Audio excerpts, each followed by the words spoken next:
मौर्य साम्राज्य, जो कभी दुनिया का सबसे शक्तिशाली साम्राज्य था, अब अपने अंतिम राजा बृहद्रथ के अधीन लड़खड़ा रहा है।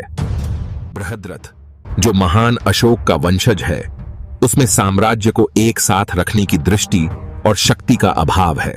बृहद्रथ महान मौर्य राजवंश में जन्म लेने के बावजूद एक कमजोर और अयोग्य शासक है। उसके राज्य पर शासन करने में रुचि की कमी असंतोष को बढ़ावा देती है और राज्य के प्रति उसकी इस उदासीनता के कारण उसके सामंत उसकी राजगद्दी छीनकर मगध पर शासन करने की महत्वाकांक्षा करने लगे हैं। पुष्यमित्र शुंग, एक प्रतिभाशाली लेकिन महत्वाकांक्षी सेनापति, राजा की कमजोरी में अवसर देखता है।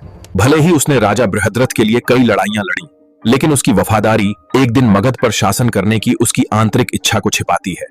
आज बृहद्रथ एक सैन्य परेड का निरीक्षण कर रहे हैं, इस बात से अनजान कि उनके सबसे भरोसेमंद लोगों के बीच विश्वासघात छिपा है। एक चौंकाने वाले क्रूर कृत्य में पुष्यमित्र शुंग ने एक ही झटके में बृहद्रथ की हत्या कर दी। इस प्रकार पुष्यमित्र शुंग के खंजर के घातक प्रहार से मौर्य वंश का अंत हो गया। बृहद्रथ को मारने के बाद पुष्यमित्र शुंग ने सिंहासन पर कब्जा कर लिया और शुंग वंश की स्थापना की, लेकिन उनकी महत्वाकांक्षा की कीमत इतिहास में गूंजेगी।